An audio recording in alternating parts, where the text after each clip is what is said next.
तर शिंदेंच्या शिवसेनेचे नेते रवींद्र धंगेकर फोनवरून आपल्या सोबत आहेत।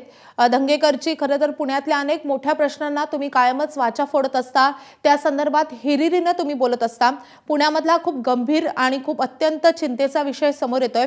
16 वयोवृद्ध व्यक्ती सध्या रस्त्यावर आहेत, त्यांच्यावर उपचार करता येत नाहीयेत आणि जी व्यक्ती त्यांचा सांभाळ करते ती व्यक्ती देखील आता उडवाउडवीची उत्तर देत आहेत। काय केलं पाहिजे या सगळ्या प्रकरणी तुम्ही काही पुढाकार घेणार आहात का? नाही, याच्यामध्ये पहिली गोष्ट ससूनमधल्या जे अधिकारी ते ज्यावेळेला ताब्यात देतात त्यावेळेला ज्यांच्या ताब्यात दिलं त्यांची परिस्थिती त्यांनी बघितली पाहिजे। कारण त्यांना अनुदान देतंय का सरकार, ती जागा सरकारने दिली आहे का, त्यांचं पोट जे काय अनुदान आहे त्या अनुदान संस्था आहे का, माणूस कसा करत असं हे सगळी माहिती त्यांनी घेतली पाहिजे। आणि एकतर याच्यामध्ये ससूनच्या जे बेवारस आहे ते ससूनचं स्वतःच त्या ठिकाणी वृद्धाश्रम पाहिजे। कारण बाकीचे लोक कसे संभाळतात काय संभाळतात त्यांची जबाबदारी निश्चित काय हे सगळं शोधलं पाहिजे।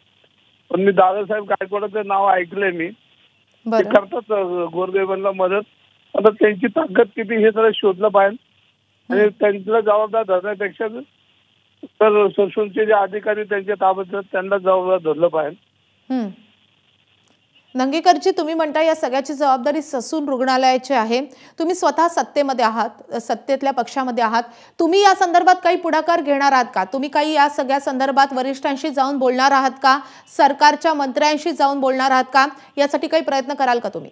याच्यामध्ये आज मी ससूनची टीम त्यांच्याशी फोनवर, आता तुमचा फोन ठेवला की त्यांच्याशी बोलणार आहे। पण दादा गायकवाड म्हणजे माझ्या परिचित आहेत, थोडे कुठेतरी मी भेटलो त्यांना, पण ते काम करत असतो।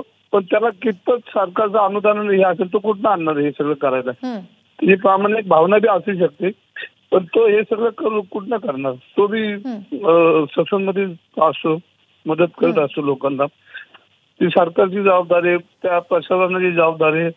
आणि जे ताब्यात देतात तेव्हा त्यांनी जाऊन तिथं व्हिजिट केली का, तिथं काही सोय आहेत का, ह्या सगळ्या बघितलं पाहिजे। आणि आता पुणे शहरामध्ये अनेक वृद्धाश्रम असे सरकारचं अनुदान घेत आहेत, पण तिथं गोरगरिबांना कोण तिथं एंट्री देत नाही, म्हणजे ज्येष्ठ नागरिकांना। त्याची एक चौकशी झाली पाहिजे। आणि जे जे अनुदान देत आणि ज्यांनी सरकारच्या जागा लागल्या आहेत, सरकारचं अनुदान घेतलंय, त्या वृद्धाश्रमची एक चौकशी केली पाहिजे। आणि त्याच्यामध्ये सर्वसामान्य बेवारस कोण कोण लोक ठेवले याची चौकशी केली पाहिजे। नक्कीच सगळ्यात आता प्राथमिकता आहे ते वृद्धांपर्यंत मदत पोहोचण्याची आणि त्यांच्यावर उपचार करण्याची। धंगेकरजी, आपण अपेक्षा व्यक्त करूयात की त्यांच्यापर्यंत लवकरात लवकर मदत पोहोचवण्यासाठी तुम्ही देखील प्रयत्न कराल। खूप धन्यवाद आमच्याशी बातचीत केल्याबद्दल। एबीपी माझा, उघडा डोळे बघा नीट।